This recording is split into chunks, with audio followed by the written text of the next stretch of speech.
ಭಾರತದ ಸಂವಿಧಾನದ ಅಡಿಯಲ್ಲಿ ರಾಜ್ಯಪಾಲರಿಗೆ ಅತ್ಯಂತ ಉನ್ನತ ಹಾಗೂ ಗೌರವಾನ್ವಿತ ಹುದ್ದೆ ಇದೆ. ಫೆಡರಲ್ ವ್ಯವಸ್ಥೆಯಲ್ಲಿ ಗವರ್ನರ್ ಅವರು ಕೇಂದ್ರ ಮತ್ತು ರಾಜ್ಯ ಸರ್ಕಾರದ ಸೇತುವೆಯಾಗಿ ಕೆಲಸ ಮಾಡ್ತಾರೆ. ಸಂವಿಧಾನದ ವಿಧಿ 175 ಪ್ರಕಾರ ಅವರೇ ಈ ಅಧಿವೇಶನವನ್ನು, ಜಂಟಿ ಅಧಿವೇಶನವನ್ನು ಕರೆಯೋರು. ಅವರ ಆದೇಶದ ಮೇಲೇ ಈ ಜಂಟಿ ಅಧಿವೇಶನ ನಡೆಯೋದು. ಅವರ ಆದೇಶದ ಮೇಲೇ ನಾವೆಲ್ಲರೂ ಕೂಡ ವಿಧಾನಸಭೆ ಒಳಗಡೆ ಬರುವಂಥದ್ದು.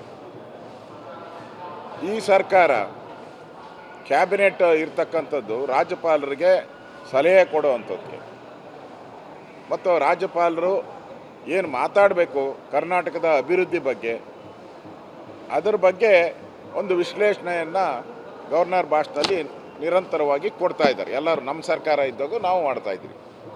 ಆದರೆ ಇವತ್ತು ಕಾಂಗ್ರೆಸ್ಸಿನವರು ಗವರ್ನರ್ ಮೇಲೆ ಒಂದು ರೀತಿ ಹೊರೆ ಅಂದರೆ ಒತ್ತಡ ಹಾಕಿ ಅವರ ಬಾಯಿಂದ ಕೇಂದ್ರ ಸರ್ಕಾರವನ್ನು ಟೀಕೆ ಮಾಡುವಂಥ ಒಂದು ನೀಚ ಕಾರ್ಯಕ್ಕೆ ಕಾಂಗ್ರೆಸ್ ಅವರು ಇಳಿದಿದ್ದಾರೆ. ಇದು ಅಕ್ಷಮ್ಯ ಅಪರಾಧ. ಸಂವಿಧಾನದ ವಿಧಿ 176 ಅಡಿಯಲ್ಲಿ ಗವರ್ನರ್ ಅವರು ಕ್ಯಾಬಿನೆಟ್ಟಿನ ಏನು ಸಲಹೆ ಇದೆ ಅದರ ಪ್ರಕಾರ ಅವರು ಮಾತಾಡಬೇಕು ಅಂತ ಇದೆ 176 ವಿಧಿಯಲ್ಲಿ. ಆದರೆ ಕಟ್ಟುನಿಟ್ಟಾಗಿ ಹಿಂಗೆ ಮಾತಾಡಬೇಕು ಅಂತ ಏನಿಲ್ಲ, ಮಾತಾಡಬೇಕು ಅಂತ ಅಷ್ಟೇ ಇರೋದು. ಈಗ ಯಾವುದೋ ವೈಯಕ್ತಿಕ ನಿಂದನೆ ಇರ್ಬೋದು, ಅಶ್ಲೀಲ ಪದ ಪ್ರಯೋಗ ಇರ್ಬೋದು. ಮೊನ್ನೆ ಕೋಗಿಲು ಅಲ್ಲಿ ಬಾಂಗ್ಲಾದೇಶಿಯರಿಗೆ ನಾವು ಸೈಟ್ ಕೊಡಬಾರ್ದು ಅಂತ ಹೇಳಿದಿರಿ, ಮನೆ ಕೊಡಬಾರ್ದು ಅಂತ. ಆದರೆ ಸರ್ಕಾರ ನಾವು ಕೊಟ್ಟೇ ಕೊಡ್ತೀರಿ ಅಂತ ಹೇಳ್ತಾರೆ. ಹಾಗಾದರೆ ಈಗ ಬಾಂಗ್ಲಾದೇಶದವ್ರಿಗೆ ನಾವು ಮನೆ ಕೊಡ್ತೀರಿ ಅಂತ ಗವರ್ನರ್ ಕೈಲಿ ಹೇಳಿಸಿದ್ರೆ ಗವರ್ನರ್ ಓದ್ಬೇಕಂಗಾರೆ? ಗವರ್ನರು ಬಾಂಗ್ಲಾದೇಶಿಯರಿಗೆ ಕೊಡಬೇಕು ಅಂತ ಹೇಳಿದ್ರೆ ಗವರ್ನರ್ನ ಸ್ಥಿತಿ ಏನಾಗ್ತದೆ? ಅದರಿಂದ ನಾವೆಲ್ಲ ನೋಡಿದ್ದೀರಿ, ಇಲ್ಲೇ ವಿಧಾನಸೌಧದಲ್ಲೇ ಪಾಕಿಸ್ತಾನ ಜಿಂದಾಬಾದ್ ಅಂದಿರೋದು ನಾವು ನೋಡಿದ್ದೀರಿ. ಈ ಥರ ಕಾಂಗ್ರೆಸ್ ಅವರು ಪದೇ ಪದೇ ಗವರ್ನರ್ಗೆ ಈ ಥರ ಒತ್ತಡ ಏರಿರೋವಂಥದ್ದು ಒಳ್ಳೆಯ ಸಂಪ್ರದಾಯ ಅಲ್ಲ. ಗವರ್ನರ್ಗೆ ಅವ್ರದ್ದೇ ಆದಂಥ ಇತಿಮಿತಿ ಇದೆ. ಗವರ್ನರ್ ಅವರು ಕ್ಯಾಬಿನೆಟ್ಟಿನ ಸಲಹೆ ತೆಗೆದುಕೊಂಡು ಅವರು ಮಾರ್ಪಾಡು ಮಾಡೋಕ್ಕೆ ಕೆಲವು ವಿಚಾರಗಳನ್ನು ಹೇಳಿದ್ದಾರೆ. ಇವರು ಒಂದು ರೀತಿ ದುರ್ಯೋಧನ ರೀತಿ ಹಠ ಹಿಡಿದಿದ್ದಾರೆ. ಈ ಅಧಿವೇಶನನೇ ಕರೆಯೋ ಅವಶ್ಯಕತೆ ಏನಿತ್ತು? ಜನರ ಹಣ, ಟ್ಯಾಕ್ಸ್ ಪೇಯರ್ಸ್ ಹಣ, ಅಭಿವೃದ್ಧಿಗೆ ದುಡ್ಡಿಲ್ಲ ಅಂತ ಒದ್ದಾಡ್ತಾ ಇದ್ದಾರೆ ಇಡೀ ಕರ್ನಾಟಕದಲ್ಲಿ. ಹಳ್ಳ ಬಿದ್ದ ರಸ್ತೆಗಳು, ಕಸದ ರಾಶಿ, ಯಾವುದೇ ಅಭಿವೃದ್ಧಿ ಕಾರ್ಯ ಆಗ್ತಾ ಇಲ್ಲ. ಅಧಿವೇಶನ ನಡೆಸೋಕ್ಕೆ ಕೋಟ್ಯಾಂತರ ರೂಪಾಯಿ ಖರ್ಚು ಮಾಡ್ತೀರಿ. ಯಾರಿಗೆ? ಕೇಂದ್ರ ಸರ್ಕಾರನ ಬೈಯೋಕ್ಕೆ, ಕೇಂದ್ರ ಸರ್ಕಾರದ ವಿರುದ್ಧ ನಿರ್ಣಯ ಮಾಡೋಕ್ಕೆ.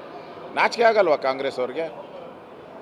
ಇವತ್ತು ಗವರ್ನರ್ ಅವ್ರಿಗೆ ಅಧಿಕಾರ ಇದೆ, ಯಾವುದು ಓದಬೇಕು ಯಾವುದು ಓದಬಾರ್ದು ಅನ್ನೋದು ಸಂವಿಧಾನದಲ್ಲಿ ಅವ್ರಿಗೆ ಅಧಿಕಾರ ಇದೆ. ಹಿಂದೆನೂ ಕೂಡ ಭಾಳಷ್ಟು ಒಂದು 10-15 ಗವರ್ನರ್ಗಳು ಬೇರೆ ಬೇರೆ ರಾಜ್ಯದಲ್ಲಿ ಮೊದಲ ಲೈನನ್ನು ಓದಿದ್ದಾರೆ, ಕೊನೆ ಲೈನೆಲ್ಲ ಓದಿ ಹೋಗಿದ್ದಾರೆ. ಈಗಲ್ಲ ನಾನು ಹೇಳ್ತಾ ಇರೋದು 30-40 ವರ್ಷದಿಂದನೇ. ಯಾವಾಗ ನೆಹರು ಅವರಿದ್ದರು ಆ ಸಂದರ್ಭದಲ್ಲೇ ಗವರ್ನರ್ಗಳು, ಮಹಾರಾಜರುಗಳೆಲ್ಲ ಗವರ್ನರ್ ಇದ್ದರು. ಅವರು ಮೊದಲನೇ ಲೈನು ಕೊನೆ ಲೈನು ಓದ್ತಾಯಿದ್ರು. ಆಮೇಲೆ ರಾಷ್ಟ್ರಗೀತೆ, ಈ ಥರದ್ದೆಲ್ಲ ಇದೆ. ಇದು ಸುಪ್ರೀಂ ಕೋರ್ಟ್ಗೂ ಹೋಗಿದೆ. ಸುಪ್ರೀಂ ಕೋರ್ಟೂ ಕೂಡ ಗವರ್ನರ್ ಪರವಾಗಿ ತೀರ್ಪು ಕೊಟ್ಟಿದ್ದಾರೆ. ಗವರ್ನರ್ಗೆ ಅಧಿಕಾರ ಇದೆ, ಅವ್ರು ಎಷ್ಟು ಓದಬೇಕು ಅನ್ನೋದನ್ನು ತೀರ್ಮಾನ ಮಾಡುವಂಥದ್ದು ಗವರ್ನರ್ಗೆ ಬಿಟ್ಟಿದ್ದೀನಿ. ಆ ಅಧಿಕಾರಕ್ಕೆ ನಾವು ಕೋರ್ಟ್ ಎಂಟ್ರಿ ಆಗಲ್ಲ ಅನ್ನೋ ಮಾತನ್ನು ಹೇಳಿ. ಇಷ್ಟೆಲ್ಲ ಇದ್ದು ಕೂಡ ಇವರು ದುರ್ಯೋಧನ ರೀತಿ ಹಠ ಹಿಡ್ಕೊಂಡು ಸಿದ್ದರಾಮಯ್ಯನವರು ಸೋನಿಯಾ ಗಾಂಧಿಯವ್ರನ್ನ, ರಾಹುಲ್ ಗಾಂಧಿಯವ್ರನ್ನ ಮೆಚ್ಚಿಸೋಕ್ಕೆ ತಯಾರು ಮಾಡಿರುವಂಥ ಪುಸ್ತಕ ಅದು. ಇದನ್ನು ಇಂಗ್ಲೀಷಲ್ಲೂ ಪ್ರಿಂಟ್ ಮಾಡಿ ಅವ್ರಿಗೊಂದು ಕಾಪಿ ಕಳಿಸಿ, ನನ್ನ ಉಳಿಸಿ ನೀವು, ಕರ್ನಾಟಕದಲ್ಲಿ ನನ್ನ ಉಳಿಸಿ ನೀವು, ನಾನು ನೋಡಿ ಈ ಥರ ಎಲ್ಲ ಮೋದಿಯವರಿಗೆ ನಾನು ತೊಂದರೆ ಕೊಡ್ತೀನಿ, ಮೋದಿಯವರ ಕಾರ್ಯಕ್ರಮಕ್ಕೆ ಅಡ್ಡಿಪಡಿಸ್ತೀನಿ ಅಂತ ಹೇಳೋಕ್ಕೆ ಒಂದು ಹೇಳಿಕೆಯನ್ನು ರೆಡಿ ಮಾಡ್ಕೊಂಡಿದ್ದಾರೆ. ಇದು ರಾಜ್ಯದ ಜನತೆಯ ಹಿತಕ್ಕೆಲ್ಲ ಮಾಡಿರೋದು. ಇದು ಸೋನಿಯಾ ಗಾಂಧಿ ರಾಹುಲ್ ಗಾಂಧಿಯನ್ನು ಮೆಚ್ಚಿಸೋಕ್ಕೆ ಮಾಡಿರುವಂಥ ಒಂದು ಸ್ಟೇಟ್ಮೆಂಟು. ಅದನ್ನ ಯಾಕೆ ಗವರ್ನರ್ ಅವರು ಓದಬೇಕು? ನಾನು ವಿರೋಧ ಪಕ್ಷದ ನಾಯಕನಾಗಿ ನಾನು ಗವರ್ನರ್ಗೂ ಡಿಮ್ಯಾಂಡ್ ಮಾಡಿದ್ದೀನಿ, ಈ ಥರ ಕೇಂದ್ರ ಮತ್ತು ರಾಜ್ಯದ ಮಧ್ಯೆ ನೀವು ಸೇತುವೆಯಾಗಿ ಕೆಲಸ ಮಾಡಬೇಕು. ಆದರೆ ಕೇಂದ್ರ ಸರ್ಕಾರಕ್ಕೆ ಅವಹೇಳನ ಮಾಡೋ ರೀತಿ ರಾಜ್ಯ ಸರ್ಕಾರ ಏನಾದರೂ ಸಾಲುಗಳನ್ನು ಸೇರಿಸಿ ಕೇಂದ್ರ ಸರ್ಕಾರ, ಕೇಂದ್ರದ ಪ್ರಧಾನಮಂತ್ರಿ, ಕೇಂದ್ರದ ಮಂತ್ರಿಗಳ ಬಗ್ಗೆ ಏನಾದರೂ ಚಕಾರ ಮಾತಾಡಿದ್ರೆ ಅದು ಸಂವಿಧಾನದ ಉಲ್ಲಂಘನೆ ಆಗ್ತೈತೆ. ನೀವು ಸೇತುವೆಯಾಗಿ ಕೆಲಸ ಮಾಡಬೇಕು. ಆ ದೃಷ್ಟಿಯಿಂದ ಈ ಥರ ಟೀಕೆಗಳನ್ನು ಪ್ರಜಾಪ್ರಭುತ್ವದ ರೀತಿ ಟೀಕೆ ಮಾಡಲಿ, ಅಧಿಕಾರ ಇದೆ. ಆದರೆ ದ್ವೇಷದ ರಾಜಕಾರಣವನ್ನು ಮಾಡ್ತಾ ಇರುವಂಥ ಈ ಕೆಟ್ಟ ಕಾಂಗ್ರೆಸ್, ಮನೆಯಾಳ ಕಾಂಗ್ರೆಸ್ ಮಾತನ್ನು ದಯವಿಟ್ಟು ಕೇಳಬೇಡಿ ಅಂತ ಗವರ್ನರ್ಗೂ ನಾನು ವಿನಂತಿಯನ್ನು ನಾನು ಮೊನ್ನೆನೇ ಮಾಡಿದ್ದೀನಿ, ಈಗಲೂ ತಮ್ಮ ಮುಖಾಂತರ ಮಾಡ್ತಾಯಿದ್ದೀನಿ. ಸರ್, ಈಗ ಗವರ್ನರ್ಗೆ ಕಾನೂನಾತ್ಮಕವಾಗಿ ಒತ್ತಡ ಇರೋದಕ್ಕೆ ಒಂದಷ್ಟು ಮುನ್ನೆಚ್ಚರಿಕೆ ನೀಡುತ್ತದೆ. ಈಗಾಗಲೇ ದೆಹಲಿಗೂ ಕೂಡ ಕೆಲ ಕಾನೂನು ತಜ್ಞರ ತಂಡವನ್ನು ಕೂಡ ಕಳಿಸಿದ್ದಾರೆ. ಈಗಾಗಲೇ ನಗರ ನಕ್ಸಲರೆಲ್ಲ ಬೀದಿಗೆ ಬಂದ್ಬಿಟ್ಟವ್ರೆ. ಮೊನ್ನೆನೇ ಪ್ರಧಾನಮಂತ್ರಿ ಹೇಳಿದ್ರು, ಈಗ ಕಾಡುಗಳಲ್ಲಿದ್ದಂಥ ನಕ್ಸಲ್ಗಳೆಲ್ಲ ನಿರ್ನಾಮ ಆಗೋಗ್ಬಿಟ್ಟಿದ್ದಾರೆ. ಈಗ ನಗರ ನಕ್ಸಲರ ಕಾಟ ಶುರುವಾಗಿದೆ. ಆಗಲೇ ಸ್ಟೇಟ್ಮೆಂಟ್ಗಳು ಶುರುವಾಗಿದೆ. ನಗರ ನಕ್ಸಲ್ ಗವರ್ನರ್ಗೆ ಚೀಮಾರಿ ಹಾಕಬೇಕು, ಈ ಥರದ್ದೆಲ್ಲ ಹೇಳಿಕೆಗಳನ್ನು ಕೊಡ್ತಾ ಇದ್ದಾರೆ.